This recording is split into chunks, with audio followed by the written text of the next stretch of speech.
हरिओम। एक कदम उजाले की ओर से मैं प्रीति आपका स्वागत करती हूँ। जब भी हम किसी टैलेंटेड प्रतिभावान व्यक्ति को देखते हैं तो उसकी तारीफ करते हैं कि वाह क्या टैलेंट है इसमें, ईश्वर ने तो इसे गुणों से नवाजा है। और अपनी ओर देखते हैं तो लगता है कि हम में तो कोई क्वालिटीज ही नहीं, कोई गुण नहीं, अपने आप को बिल्कुल वैल्यू ही नहीं देते। तो ऐसा नहीं है, ईश्वर ने सब में कोई ना कोई गुण जरूर दिए हैं। इसकी चर्चा हम आगे चल के करते हैं। पहले सुनते हैं हिडन ट्रेजर में आज की कहानी। एक बार एक शिल्पकार रास्ते से गुजर रहा होता है।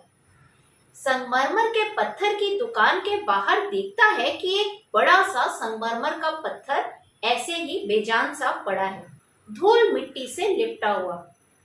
उसे आश्चर्य होता है कि इतना कीमती पत्थर ऐसे धूल मिट्टी में कैसे पड़ा है, बाकी पत्थर तो दुकान के अंदर हैं। अपनी शंका को दूर करने के लिए वो दुकान के अंदर जाता है और दुकानदार से पूछता है कि भाई साहब, बाकी पत्थरों को तो आपने बड़ा सजो के रखा है, लेकिन इतने बड़े पत्थर को ऐसे बाहर धूल मिट्टी में क्यों रख छोड़ा है। दुकानदार बोलता है, भाई साहब ये पत्थर तो किसी काम का नहीं है, एकदम बेकार है, इसे कोई शिल्पकार 2 पैसे में भी खरीदने को तैयार नहीं है। 10 साल से ये यूं ही पड़ा है मेरी दुकान के बाहर, बहुत प्रयास करा हूं इसको बेचने का।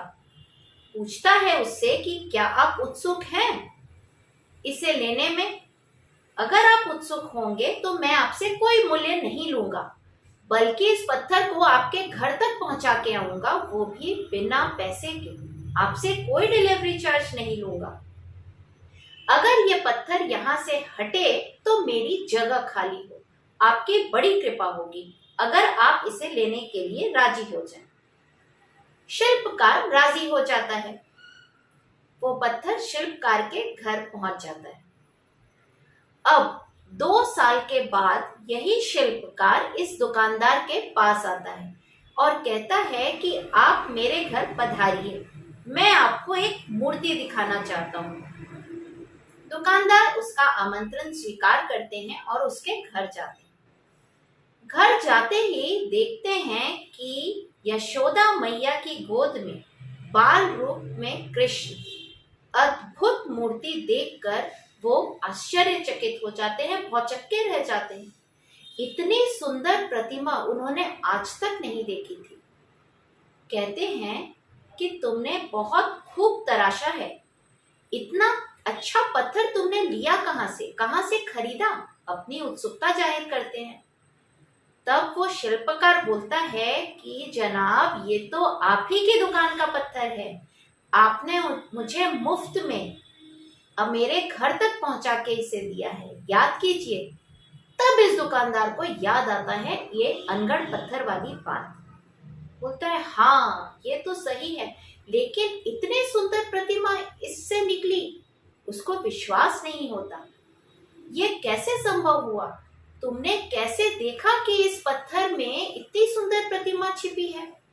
तब ये मूर्तिकार बोलता है कि जब मैं वहां से गुजर रहा था तो मुझे ऐसा लगा कि भगवान जैसे अंदर से मुझे बुला रहे हैं कि मुझे यहाँ से मुक्त करो। मैंने उनकी वो आवाज सुनी, पास गया और ये पत्थर खरीदने की उत्सुकता जाहिर की।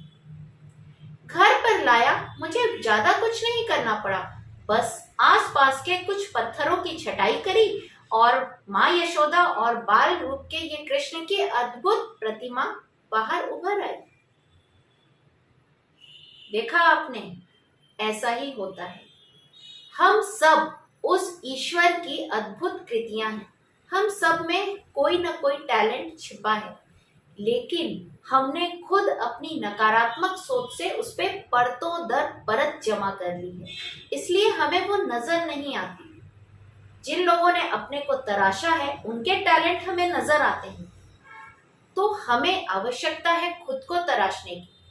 हम इस इंतजार में नहीं रह सकते कि कोई शिल्पकार आएगा और हमारी प्रतिभा को निखारेगा।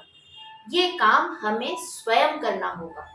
तो उठाइए छेनी और हथौड़ी और छांट दीजिए अपने प्रतिभा के आसपास के इन पत्थरों को, और फिर जो कलाकृति तैयार होगी उसकी कीमत आप आंक नहीं सकेंगे। दुनिया की नजरों में वो अनमोल होगी। हमेशा याद रखिए कि हम सब ईश्वर की कृतियां हैं और अनमोल हैं। हर मंगलवार और शनिवार को मैं यूं ही सुबह 8 बजे एक शिक्षाप्रद कहानी के साथ आपसे मिलती रहूंगी।